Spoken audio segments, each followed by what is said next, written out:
Гъмбъл се завръща с нови епизоди тази есен, но българският му дублаж все още е зле. Преди няколко дни официалният канал на Cartoon Network България качи отказ от предстоящия сезон на Гъмбъл с български дублаж. И той е меко казано покъртителен. Просто чуйте.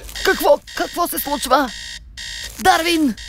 Братле, успали сме се за първия час. Значи, очаквате от мен да повярвам, че Дарвин е на 10, когато звучи по този начин.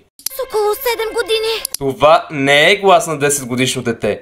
Това е глас на 10 годишно дете. Щедро поръсена с пърхота на госпожа Примат. Това също е глас на 10 годишно дете. И ако двамата го правим, ще сме равни на един човек. Но това не е. Братле, успали сме се за първия час. С колко? Гъмбъл също не звучи като дете, но все пак е една идея по-добре от Дарвин. Но защо двамата станаха възрастни жени? Отговорът ще намерите само във видеото в YouTube, те съсипват българските дублажи, където обяснявам защо развалиха дублажа на Гъмбъл.